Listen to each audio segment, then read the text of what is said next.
नमस्कार प्यारे बंधु, चलिए सच जानते हैं। ये कहानी है उस दौर की जब भारत नाम का एक नया राष्ट्र अपनी पहली सांस ले रही थी। आजादी हो चुकी थी, लेकिन भारत का भविष्य अनिश्चितता से भरी थी। देश के हर कोने की तरह बिहार की मिट्टी भी एक नए इतिहास लिखने के लिए बेताब थी। यह कहानी बिहार की मिट्टी से निकले एक ऐसे शख्स की है जिसका तकदीर हमेशा के लिए बिहार की तकदीर से जुड़ जाती है। 1 मार्च 1951 को बख्तियारपुर के एक कुर्मी कृषक परिवार में एक बच्चे का जन्म हुआ जिसका नाम रखा गया नीतीश कुमार। घर में उन्हें प्यार से मुन्ना बुलाया जाता था, लेकिन यह कोई साधारण परिवार नहीं था। यह एक ऐसा परिवार था जिसके नींव में आजादी की लड़ाई की जज्बा और गांधीवादी विचारधारा की स्याही घुली हुई थी।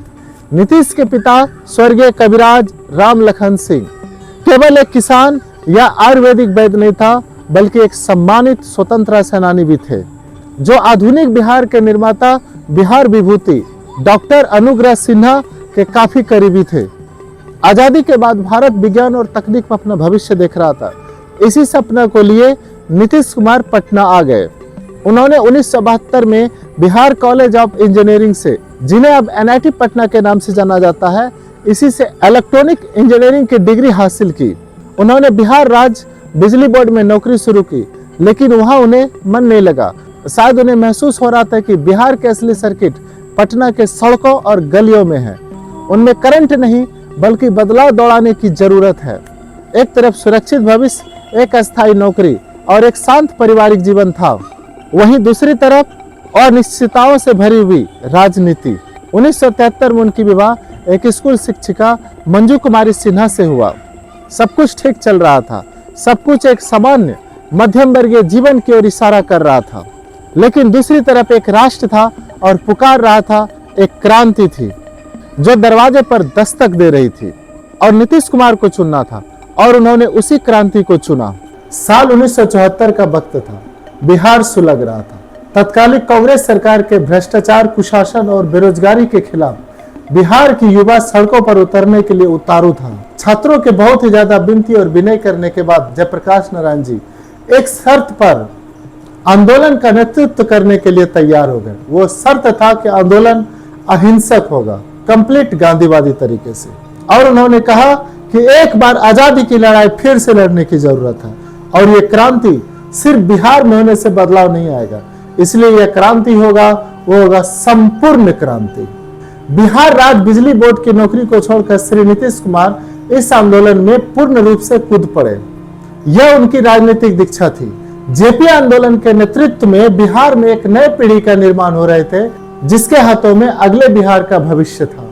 जेपी आंदोलन एक ऐसी भट्टी थी जिसमें तब कर बिहार के राजनीति की अगली पीढ़ी तैयार हो रही थी, और यहीं पर नीतीश कुमार की मुलाकात लालू प्रसाद यादव, सुशील कुमार मोदी और शरद पवार जैसे भविष्य के सहयोगी एवं प्रतिद्वंदियों से हुआ। जेपी के संपूर्ण क्रांति के नारे से इंदिरा गांधी के केंद्र सरकार हिल गई। 25 जून 1975 को देश में आपातकाल लागू कर दिया गया। जेपी आंदोलन के कई युवा सिपाहियों की तरह नीतीश कुमार को भी आंतरिक व्यवस्था सुरक्षा अधिनियम मीसा के तहत हिरासत में ले लिया गया। जेल की उन काल कोठरियों में नीतीश कुमार की राजनीतिक संकल्प और ज्यादा दृढ़ और मजबूत हो गया। आपातकाल के बाद नीतीश कुमार ने तुरंत ही सक्रिय राजनीति में कदम रखा, लेकिन सफलता ने तुरंत उनके दरवाजे पर दस्तक नहीं दी। उन्हें अपने पहले 2 विधानसभा चुनाव में हार का सामना करना पड़ा, लेकिन उन्होंने हार नहीं मानी। और फिर आया साल 1985, जब लोक दल की टिकट पर उन्होंने हरनौत विधानसभा से अपनी पहली चुनावी जीत दर्ज कराई। 34 साल की उम्र में श्री नीतीश कुमार एक विधायक थे। यह एक लंबी और अविश्वसनीय राजनीतिक यात्रा का एक बड़ा कदम था। अब बात करेंगे दिल्ली की रास्ता और लालू से अलगाव। साल 1986 से 2004 की यात्रा। विधायक बनने के बाद श्री नीतीश कुमार ने अपने जीवन में पीछे मुड़कर नहीं देखे। साल 1989 में बाढ़ लोकसभा क्षेत्र से संसद चुने गए और वे राष्ट्रीय राजनीतिक पटल पर उभरे। 1990 में वे बीपी सिंह की सरकार में केंद्रीय कृषि मंत्री बने। यह वह दौर था जब बिहार में उनके पुराने साथी लालू प्रसाद यादव के दबदबा बढ़ रहे थे, और जल्द ही लालू के नेतृत्व शैली और यादव केंद्रित राजनीति से उनके मतभेद गहरे हो गए। उसका नतीजा 1994 में सामने आया, जब नीतीश कुमार जॉर्ज फर्नांडिस के साथ मिलकर जनता पार्टी से अलग होकर समता पार्टी की स्थापना की। यह बिहार की ओबीसी राजनीति की एक महत्वपूर्ण मोड़ थी, जिसमें गैर यादव पिछड़ी जातियों, विशेषकर कोयरी कुर्मी के लव कुश समीकरण का एक नया विकल्प दिया गया। अटल बिहारी वाजपेयी के नेतृत्व वाली एनडीए सरकार में उनकी भूमिका ने एक सक्षम प्रशासक के रूप में उभारा। रेल मंत्री 2001 से 2004 के कार्यकाल के रूप में उनके लिए मील की पत्थर साबित हुआ। उन्होंने रेलवे में इंटरनेट टिकट और तत्काल सेवा जैसे कई सुधार किए, जिससे उन्हें देश भर में पहचान मिली। उनकी सुशासन बाबू की छवि एक राष्ट्रीय लॉन्च पैड था, जिसने बिहार की जनता के सामने लालू के जंगल राज के एक विश्वसनीय विकल्प के रूप में पेश किया। वर्ष 2005 की राजनीति में बिहार की एक युगांतकारी क्षण था। भाजपा के साथ गठबंधन में नीतीश कुमार के एनडीए ने लालू लाबड़ी के 15 साल कार्यकाल वाली सरकार को हराते हुए जीत दर्ज की। उनका पहला कार्यकाल जंगल राज का अंत और सुशासन के नए युग के शुरुआत के रूप में देखा गया। उन्होंने संगठित अपराध और अपहरण पर कठोरता से नकेल कसी। फास्ट ट्रैक अदालत के माध्यम से हजारों अपराधियों को सजा मिली। सड़कों और बिजली के क्षेत्र में अभूतपूर्व कार्य हुआ, लेकिन उनकी असली पहचान बनी सामाजिक और विकास परक योजनाओं से। उन्होंने बिहार को योजनाओं का एक प्रयोगशाला बना दिया।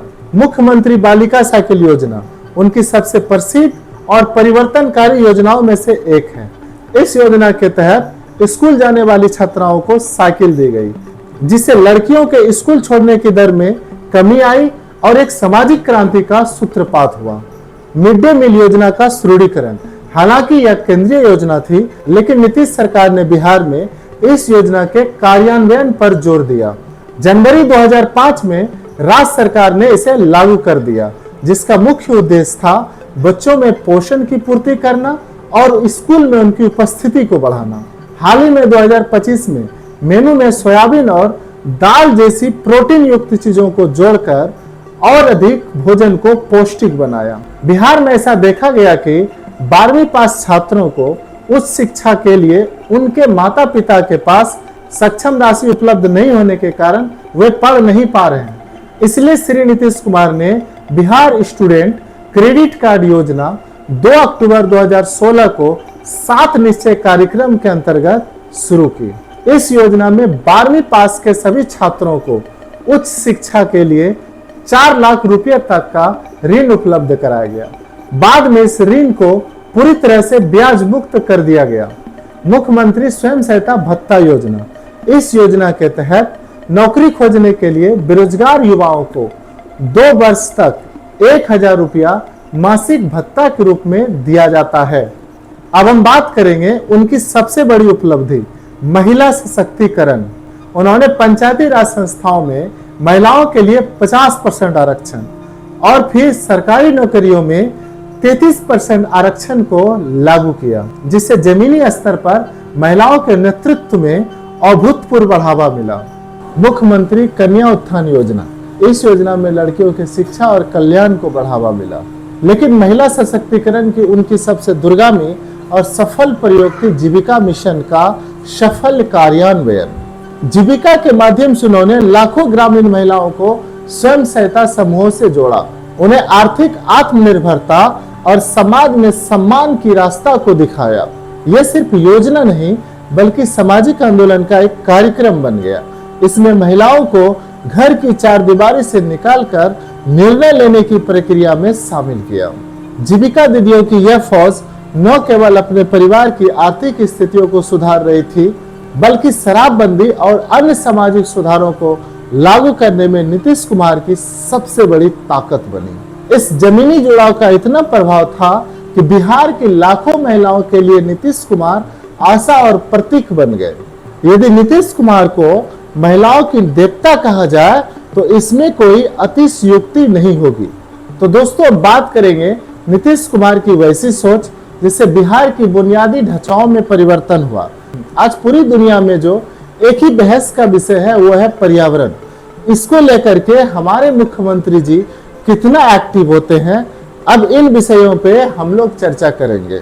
हर घर बिजली योजना 15 नवंबर 2016 को शुरू की गई इस योजना के तहत उनका लक्ष्य बिहार के हर घर तक बिजली पहुंचाना था, जिस लक्ष्य को 2018 तक पूरा कर लिया गया। हाल ही में 125 यूनिट तक की बिजली को मुक्त घोषित कर दिया गया। जल जीवन हरियाली योजना जलवायु परिवर्तन के प्रभावों को कम करने, जल संरक्षण और हरित आवरण को बढ़ाने के लिए उनकी यह सबसे महत्वाकांक्षी योजना थी। उनके द्वारा की गई इन सभी कार्यों ने उन्हें सुशासन बाबू की संज्ञा दी और उनका यह बिंदु राजनीतिक ब्रांड के रूप में उभरा। इनके सभी योजनाओं के सफल कार्यान्वयन के लिए इन्हें विकास पुरुष की उपाधि मिली। साथ ही साथ बिहार में अराजकताओं को समाप्त करने के लिए इन्हें सुशासन बाबू की उपाधि मिली। ये उपाधियां इनके राजनीतिक ब्रांड की केंद्र बिंदु बन गई। तो दोस्तों जानते हैं जीवन की मार्ग एक जैसी नहीं चलती, कभी सीधी तो कभी टेढ़ी, हमेशा बदलते रहती है। एक बार राजनीति का चक्रव्यूह ने नीतीश कुमार को ऐसा घेरा कि उनके डिसीजन को लेकर के उन्हें पलटू राम का कलंक से सुशोभित किया गया। नीतीश कुमार का राजनीतिक जीवन जितना उनकी नीतियों के लिए जानी जाती है, उतना ही उनके बार बार बदलते हुए गठबंधनों के लिए। उनके आलोचक उन्हें राजनीतिक अवसरवादिता कहते हैं, जबकि उनके समर्थक उन्हें राजनीतिक व्यवस्था कहते हैं। साल 2013 में श्री नरेंद्र मोदी को एनडीए के प्रधानमंत्री उम्मीदवार बनाए जाने पर श्री नीतीश कुमार ने अपने धर्मनिरपेक्ष छवि का हवाला देते हुए एनडीए के साथ 17 साल की पुरानी गठबंधन को तोड़ दिया। उनका प्रसिद्ध बयान, हम मिट्टी में मिल जाएंगे, बीजेपी के साथ नहीं जाएंगे, इसी दौर में आया। 2014-15 में लोकसभा के चुनाव में करारी हार के बाद उन्होंने मुख्यमंत्री पद से इस्तीफा दिए और अपने सहयोगी जीतन राम मांझी को मुख्यमंत्री बनाया। लेकिन एक साल में उन्होंने आश्चर्यजनक कदम उठाए और अपने कट्टर प्रतिद्वंदी आरजेडी के साथ मिलकर महागठबंधन बनाए और 2015 के चुनाव में शानदार जीत हासिल किए। साल 2017 यह गठबंधन मात्र 19 महीनों के लिए चला और अपने अंतरात्मा की आवाज की हवाला देते हुए उन्होंने गठबंधन आरजेडी से तोड़ दिया और 24 घंटा से भी कम समय में उन्होंने भाजपा के साथ समर्थन में फिर से मुख्यमंत्री बन गए।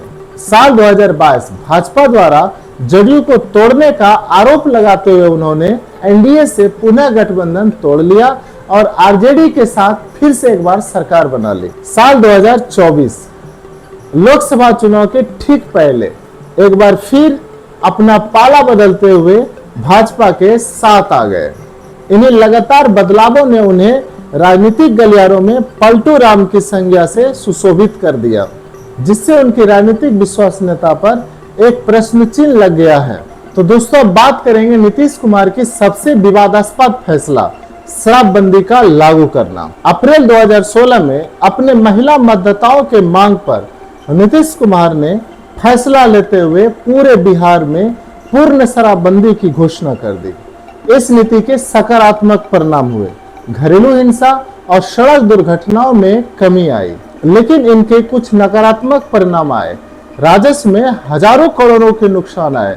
साथ ही साथ कई पर अवैध तरीके से निर्मित जहरीली शराबों को पीने से कई लोगों के जान चले गए। आलोचकों ने उनके ऊपर आरोप लगाए कि यह गरीबों और दलितों के ऊपर निशाना बनाने के लिए ऐसी कानून का निर्माण किया गया है। नीतीश कुमार के लंबी राजनीतिक कैरियर विवादों से अछूता नहीं रहा है। गिरती कानूनी व्यवस्था, विडंबना यह है कि जिस कानूनी व्यवस्था के सुधार के लिए उन्हें सुशासन बाबू की संज्ञा मिली थी, हाल ही के वर्षों में उनके शासन के लिए यह चुनौतियां बन चुकी है। विपक्ष लगातार नौकरशाही के बढ़ते मनमानी और राज्य में बढ़ते अपराधों को लेकर उन पर हमलावर रही है। उनके पूर्ण सहयोगी प्रशांत किशोर सरकार पर व्यापक भ्रष्टाचार, बालू और शराब में सरकार की संलिप्तता को लेकर उन पर आरोप लगाए हैं। मांझी प्रकरण 2014 में जीतन राम मांझी को मुख्यमंत्री बनाना और उन्हें फिर एक वर्ष के भीतर हटाना एक बड़ा राजनीतिक विवाद और उनके छवि को नुकसान पहुंचाया। हाल ही के दिनों में नीतीश कुमार को लेकर एक विवाद चर्चे में रही है। वो विवाद है टोपी विवाद। एक सार्वजनिक कार्यक्रम के दौरान इस्लामिक टोपी पहनने से मना कर दिया, पर उन्हें आलोचकों का सामना करना पड़ा, जिसे विपक्ष ने मुस्लिम समुदाय के अपमान के रूप में चित्रित किया। दोस्तों, अब बात करेंगे नीतीश कुमार के भविष्य की राह और राजनीतिक विरासत की। वर्ष 2024 में लोकसभा के चुनाव के बाद नीतीश कुमार एक बार फिर किंग मेकर की भूमिका में रहे हैं, लेकिन बिहार में उनकी राजनीतिक पकड़ लगातार कमजोर हुई है। 2020 के विधानसभा चुनाव में उनकी पार्टी जेडीयू भाजपा से बहुत कम सीट लाकर बिहार में जूनियर पार्टनर के तरह कार्य कर रहे हैं। आगामी 2025 बिहार विधानसभा चुनाव उनके राजनीतिक जीवन का सबसे बड़ी परीक्षा साबित हो सकते हैं। वे मुफ्त बिजली, बेरोजगारी भत्ते जैसे लोक लुभावन राजनीतिक नीतियों का सहारा ले रहे हैं। उनकी पलटू राम की छवि और विश्वसनीयता की संकट उनकी सबसे बड़ी राजनीतिक बाधा है। एनडीए के भीतर भी उनके लिए कम चुनौतियां नहीं है। उन्हें बिहार के मुख्यमंत्री पद पर बने रहना, भाजपा का एक बड़ा वर्ग अब बिहार में उन्हें अपना मुख्यमंत्री नहीं चाहते हैं। नीतीश के राजनीतिक विरासत की मूल्यांकन करना बहुत ही जटिल कार्य है। निस्संदेह उन्हें बिहार के आधुनिक वास्तुकारों में से एक माना जाता है। उन्होंने बिहार को जंगल राज से बाहर निकाला, सड़कों की जाल बिछाई और साइकिल योजनाओं जैसी महत्वाकांक्षी योजनाओं से सामाजिक विकास की, महिला उत्थान की एक नए अध्याय की नींव रखी। दूसरी ओर उनकी विरासत पर सत्ता में बने रहने के लिए राजनीतिक समझौतों का एक गहरी दाग है। अब इतिहास नीतीश कुमार की राजनीति को किस रूप में याद रखेगा? क्या वे दूरदर्शी समाज सुधारक के रूप में जाने जाएंगे, जिन्होंने बिहार की नियति को बदल दिया, या एक चतुर राजनेता के रूप में जिसका कि मुख्य मकसद था अपनी सत्ता का संरक्षण? संभवतः उनकी सच्ची विरासत इन दोनों छवियों के द्वंद्व में ही निहित है। वे एक बिहार के ऐसे नेता हैं जिन्होंने बिहार को बदला। इस प्रक्रिया में वे खुद भी कई बार बदले। उनकी कहानी बिहार की कहानी है। प्रगति, राजनीति, जाति और सत्ता की एक जटिल गाथा। तो प्यारे बंधु, ये थे नीतीश कुमार के विरासत की कुछ अनसुनी कहानियां। आपको ये कहानियां कैसी लगी? प्लीज कमेंट करें, लाइक करें और अपने दोस्तों से जरूर शेयर करें। धन्यवाद।